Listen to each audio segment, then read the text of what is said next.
Prologue. Jack woke to the scent of blood. Not his own, but thick and metallic, hanging in the cold air of a forest older than any kingdom he'd known. Massive, twisted trees blocked the sky. In the distance, howls echoed, too deep to be ordinary. He was still human, weak, defenseless. Only his memories remained: how to farm, preserve food, and treat wounds. That knowledge was all that might save him here. The source of the blood was a massive black wolf, one hind leg broken, eyes unnervingly calm. Every instinct screamed at him to run. Instead, he knelt. "I can't leave you like this," he whispered. Hours passed. Bandages, poultices, trembling hands, he did what he could. The wolf survived. Unbeknownst to Jack, he had saved the king of the demon forest. To him, it was just a wounded animal. But that act of mercy would mark the beginning of something far larger. A farm, a home, and a bond strong enough to tame a legend. Chapter 1. Survival in the Demon Forest. The forest was alive in ways Jack had never experienced. Shadows shifted without wind, distant eyes glimmered, and the ground beneath him seemed to pulse with something older than time. The wolf rested nearby, its breathing steady, yet every so often its ears twitched at sounds Jack could not hear. He had cleared a small patch of ground, the only space flat enough to plant the seeds he carried. Carrots, turnips, and grains. Simple crops that might survive in this alien soil. The forest had no mercy for weakness, and Jack had none to spare for himself. Days passed. Each morning he scavenged for edible plants, set crude traps for small game, and returned to the wolf, feeding it what little he could spare. Slowly, a bond formed in silence. The wolf would allow him to touch its fur, lean against its side, even watch as he worked the soil. In return, it offered protection. Warning growls at distant predators, its shadow moving to intercept unseen threats. Jack realized he was building more than a temporary camp. He was laying the foundation for survival. A farm, a home, maybe even a small village if he lived long enough. His knowledge of irrigation, soil rotation, and food preservation became as vital as his instincts. Every meal he cultivated was a small victory. Every trap a test of his wit against creatures that could kill in a heartbeat. One evening, as the sun dipped behind the twisted canopy, a distant howl reached his ears. Unlike the low, animalistic growls he had heard before, this one carried intelligence, authority. The wolf's ears flattened, and its eyes glowed faintly, reflecting Jack's torchlight. For the first time, Jack understood the truth. The forest had acknowledged him, and perhaps judged him. He glanced at the wolf. Its fur shimmered in the dim light, the scars of its injuries fading with each day. He wondered, not for the first time, what kind of creature it truly was. He knew legends of beasts that ruled forests, that kingdoms feared to even name aloud. He hadn't thought one would lie here beside him, wounded, trusting him enough to let him care. Jack clenched his fists. He was a man with no sword, no magic, only knowledge from a world where survival had been easy, and people had always been human. Here, survival meant ingenuity, patience, and sometimes courage that bordered on recklessness. But he would not fail. Not while the wolf, the king of this forest, was alive beside him. Night descended fully. Jack sat near the fire, the wolf resting its massive head across his knees. The forest whispered around them, unseen eyes, shifting shapes, and the faint, almost musical calls of creatures that defied logic. He didn't feel fear. Not completely, not yet. The knowledge of farming, of treating wounds, of sustaining life. This was his magic. And if he used it wisely, he could carve a life from even the deadliest of forests.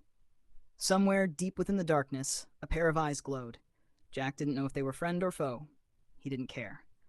For the first time since arriving, he felt a spark of hope. He whispered to the wolf, "We survive. We build. Together." And the wolf's eyes reflected the firelight, calm and knowing, as if it had always understood. Chapter 2. The First Hunt.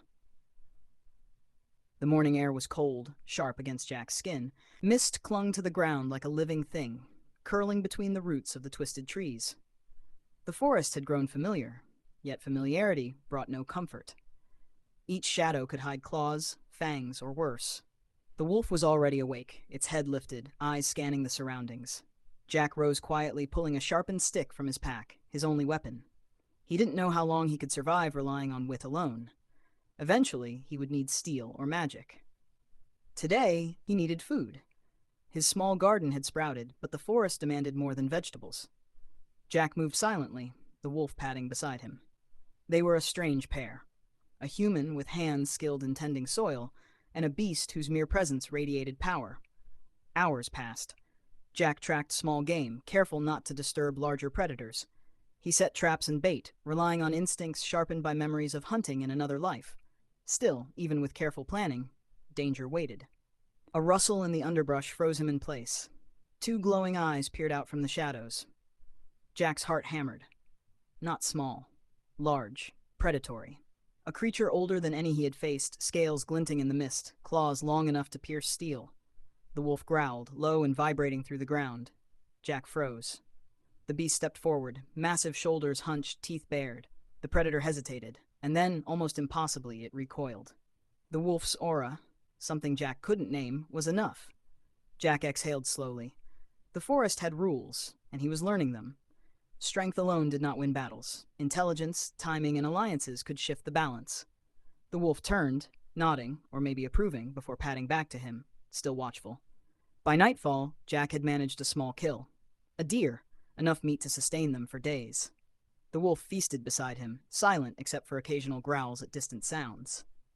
Jack cleaned his tools, patched minor wounds, and finally allowed himself a moment of rest. Yet the forest did not sleep. Shadows shifted, whispers of unseen creatures brushing past. Jack couldn't shake the feeling that he was being observed, judged. Somewhere deep, a presence older and more cunning than any mortal thought stirred. The wolf sensed it too, tensing, ears flicking toward the darkness. "Whatever's out there," Jack muttered, "we'll face it together." The wolf lifted its head, eyes glowing faintly in the firelight, and for the first time, Jack noticed something unusual. Patterns of faint, scar-like markings on its fur, pulsing slightly as if alive. Legends had spoken of a king of the demon forest, a protector, a destroyer. Jack realized he had been lying beside one for days without truly knowing it. That night, as he drifted into uneasy sleep, Jack dreamed of fire and shadows, of kingdoms falling, and of the wolf standing over him, not as a beast, but as something far greater.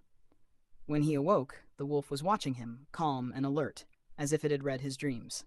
Jack swallowed. If he was to survive, he would need more than farming skills. He would need courage, cunning, and perhaps a partnership with the most dangerous creature in the forest. Tomorrow, he thought, he would explore further. Tomorrow, he would learn the forest's secrets. And maybe, just maybe, he would learn the wolf's. Chapter 3. Secrets of the Forest. The sun filtered through the dense canopy in thin, golden streaks, but the forest was no brighter for it. Shadows clung to the ground like living things, and every rustle of leaves carried a warning. Jack tightened the straps of his satchel and glanced at the wolf. Its eyes glowed faintly, alert to movements Jack couldn't even hear. "Ready?" he whispered. The wolf simply nodded, an impossible motion for a beast, yet somehow deliberate. Together they ventured beyond the small clearing he had cleared for his garden, deeper into the heart of the demon forest. The undergrowth grew thicker, brambles lashing at Jack's arms and legs. Strange plants with luminous veins dotted the forest floor, pulsing faintly like veins of living light. He knelt to examine one, recalling his old-world knowledge of edible and poisonous flora. Caution ruled him here. The wrong plant could be fatal. Hours passed. Then, without warning, a flash of movement caught Jack's eye. A creature unlike any he had seen emerged from the shadows. Tall, humanoid, but its skin glimmered with scales like obsidian, and sharp claws extended from its fingers. Its eyes burned with green fire, and a low hum resonated through the clearing, vibrating in Jack's chest. Jack froze. The wolf stepped forward, hackles raised, and the air around it seemed to ripple. The creature hissed, moving with unnatural speed. Jack held his ground, gripping his sharpened stick, but knew it would not be enough. In a blur, the wolf struck. Faster than his eyes could follow, it leaped, teeth sinking into the creature's arm. The hiss turned to a roar, and with a flash of green light, the creature vanished, leaving behind a faint scorch mark on the ground. The wolf landed gracefully, eyes meeting Jack's, calm and unyielding. Jack exhaled, hands trembling. He had saved himself through knowledge before, but never through sheer force of will, or the intervention of a creature like this. The forest was alive with power, older and stranger than anything he had known. They pressed on, moving carefully along a narrow path that seemed almost carved into the earth. Jack noticed ruins, stone pillars cracked and overgrown, faint carvings that glowed faintly when he touched them. Symbols of magic, long forgotten by humans, yet still humming with latent energy. "This place," Jack muttered, running his fingers over the carvings. "It's ancient." The wolf nuzzled his shoulder, then padded forward to sniff a faint trail. Jack followed, curious, cautious, aware that every step deeper brought both knowledge and danger. As night approached, they reached a small clearing. The wolf lowered its head to the ground, sniffing, then looked back at Jack, eyes glowing softly. He realized the wolf had found something, a natural spring surrounded by fertile soil. Water gurgled quietly, and the earth looked rich enough to support plants. Jack knelt, pressing his hands into the soil. "This could be the start," he whispered. His mind raced. If he could clear a portion, plant crops here, and fortify the perimeter, he could establish a proper farm. Maybe even a village someday. With the wolf by his side, perhaps they could survive and thrive, where no human had before. Night fell, and the forest's whispers grew louder. Eyes glimmered in the darkness, and Jack felt the hum of magic in the air. Yet he felt no fear. With the wolf's presence, he had hope. For the first time, the demon forest felt less like a prison and more like a challenge waiting to be mastered. Jack lit a small fire, careful not to attract too much attention. He cooked a portion of the deer he had hunted days before. The wolf sat nearby, alert yet relaxed, as if guarding both him and the clearing. As he watched the flames flicker, Jack understood something essential. Survival here required more than strength. It required knowledge, strategy, and an understanding of the strange, magical ecosystem he now called home. And above all, it required trust. The bond between a man and a creature who could, with a single motion, end his life. Tomorrow, he would begin clearing the land. Tomorrow, he would plant seeds that might feed him through the forest's relentless dangers. And tomorrow, perhaps, he would uncover more secrets hidden in the heart of the demon forest. Secrets that even the king of the forest had long kept from mortal eyes. The wolf's eyes caught the moonlight, glowing faintly in the darkness. Jack felt a thrill of anticipation. Whatever lay ahead, he was ready to face it. Together, they would carve a life from the heart of a world that seemed determined to destroy them. Chapter 4. Building a Home. Morning came with a chill that bit through Jack's thin clothing. Mist hovered over the clearing like a protective veil, and the wolf stood at the edge, scanning the forest with unblinking eyes. Jack took a deep breath and knelt, pressing his hands into the fertile soil. This was the moment he had been waiting for, a place to call his own, even if the forest seemed determined to take it away. He began clearing the undergrowth, using a sharpened stick as a makeshift hoe and pulling roots free by hand. Sweat dripped down his face, mixing with dirt and blood from small cuts. The wolf padded beside him, occasionally sniffing the perimeter or growling softly at sounds Jack couldn't hear. Hours passed, and the first rows of soil were ready. Jack planted his seeds carefully, remembering crop rotations, spacing, and watering techniques from his previous life. It was slow, exhausting work, but every seed pressed into the earth felt like a victory against a world that wanted him dead. Then the forest reminded him why survival required more than farming skills. A rustling behind a cluster of ferns caught Jack's attention. Before he could react, a pack of shadowy creatures lunged from the underbrush, wolf-like, but with fur that shimmered as if absorbing light, eyes glowing red with hunger. Jack froze, his heart hammered. The wolf growled, deep and resonant, a sound that vibrated in Jack's chest. The creatures circled, snarling, but did not attack outright. It was as if they recognized something in the black wolf. Jack had only one choice. He grabbed a sharpened branch, swinging it at the nearest creature. It yelped and backed off, but the others advanced. In an instant, the wolf leapt forward, faster than Jack could track, teeth sinking into one creature's shoulder. Sparks of green light flashed from the wolf's body, and the creature collapsed, writhing before vanishing into a haze of shadow. Jack's jaw dropped. He had seen glimpses of the wolf's power before, but now it was undeniable. The wolf's aura radiated strength, command, and something almost magical. The remaining creatures hesitated, then slunk away into the darkness. Jack knelt beside the wolf, heart racing. You saved me," he whispered. The wolf nudged his hand, calm and steady, as if saying, "This is only the beginning." As the day wore on, Jack worked tirelessly. He cleared more ground, set up rudimentary fences from fallen branches, and prepared water channels from the small spring the wolf had discovered. Each act of labor felt like a small rebellion against the forest's indifference. By evening, the clearing looked more like a fledgling farm than a campsite. Rows of crops glimmered faintly in the dying light, the wolf lying nearby, ever watchful. Jack cooked a simple meal over a small fire, the scent of roasted meat mingling with the forest's damp air. Sitting beside the wolf, Jack realized something vital. He was no longer just surviving. He was creating a life. And this life depended on partnership with the forest, with the wolf, and with his own knowledge and determination. But the forest never truly sleeps.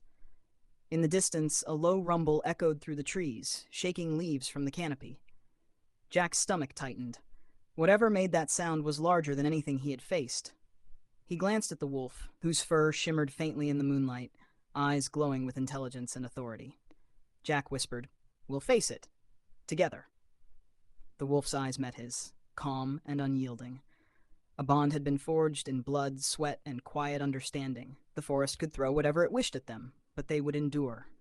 That night, as Jack slept lightly beside the wolf, he dreamed of fire and shadow, of creatures that moved between worlds, and of a power deeper and older than anything mortal. He woke with a certainty. He was no longer alone, and the forest had already begun to bend around him. Tomorrow, he would expand the farm. Tomorrow, he would test the wolf's limits further, and tomorrow the demon forest would learn that a man with knowledge and a king in wolf's clothing was not to be ignored. Chapter 5. Shadows and Sparks. Dawn broke over the clearing, pale light spilling through the twisted canopy. Jack stretched, his body aching from the previous day's work, but his spirit was restless. The farm had grown, just enough to promise food for days, but the forest whispered threats he could not ignore. The wolf was already awake, pacing the perimeter. Its fur gleamed faintly in the early light, and Jack noticed its eyes flicking toward the distant trees with unusual intensity. Something moved out there, something powerful. Jack packed his minimal supplies, sharpened sticks, a small satchel of seeds, and a few herbs he had collected for healing. He didn't need a sword yet. Knowledge, patience, and the wolf's presence were his weapons. They moved silently through the undergrowth, following a faint trail marked by broken branches and strange footprints. The forest seemed alive, every step echoing with unseen eyes. Jack felt the hum of magic again, a vibration in the air that made his skin tingle. Then he saw it, a massive creature, unlike any predator he had encountered before. Its body was covered in jagged obsidian scales, spikes running down its spine, eyes glowing with a crimson light. It roared, a sound that shook the leaves and rattled Jack's chest. This was no ordinary beast. It radiated raw, magical power. The wolf growled, a deep, resonant sound that seemed to push against the creature's aura. Jack froze, heart hammering, as the wolf stepped forward. Sparks of green light crackled along its fur, and the air itself seemed to bend around it. The creature lunged. The wolf met it head-on, teeth sinking into a scaled shoulder, green energy flaring with every strike. The monster roared and struck back, but the wolf's movements were precise, almost surgical, dodging claws and snapping jaws with unnatural grace. Jack watched, awestruck. He had always known the wolf was extraordinary, but this display was beyond legend. Every motion of the beast was calculated, powerful, and terrifying. Yet despite the violence, it never attacked indiscriminately. It fought to defend Jack, and perhaps to assert its dominance in its forest realm. The fight ended as quickly as it began. The creature retreated with a final, echoing roar, leaving a scorched path behind. The wolf stood victorious, calm and uninjured.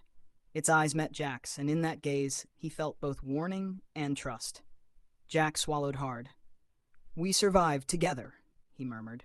The wolf nudged his hand gently, a silent affirmation. As they returned to the clearing, Jack noticed the subtle changes in the forest. Faint tracks of creatures that had been watching from the shadows, and a quiet hum that seemed to follow him, like the pulse of the land itself. The forest was alive, and it had taken notice of them. Back at the farm, Jack worked with renewed determination. He repaired the fences, dug irrigation channels, and planted new rows of vegetables and herbs. Each action felt like a small triumph against the endless dangers surrounding them. The wolf stayed nearby, watching over the clearing, its presence both comforting and awe-inspiring. That night, as firelight danced across the clearing, Jack reflected on the day. The forest had tested them, and they had survived. But he understood something crucial. Survival alone was not enough. To thrive here, he would need to understand the forest, respect its magic, and perhaps learn to wield a power of his own. The wolf rested beside him, eyes reflecting the flames, calm and eternal. Jack reached out, placing a hand on its fur. "We'll build a life here," he whispered. "A home, a future." The wolf's eyes seemed to glow brighter in response, almost approving. Jack knew this was only the beginning. The forest held countless dangers, hidden treasures, and ancient secrets. And in the center of it all, the wolf, king of the demon forest, would be both his protector and guide. Tomorrow, he decided, they would explore further. He would uncover more of the forest's mysteries, test his limits, and perhaps find others, human or otherwise, who might share in the life he was building. The fire crackled, shadows danced, and the forest hummed with life. Jack closed his eyes, feeling the bond between him and the wolf strengthen. They had faced the forest together, and together they would carve a path in a world that seemed determined to crush all who dared enter.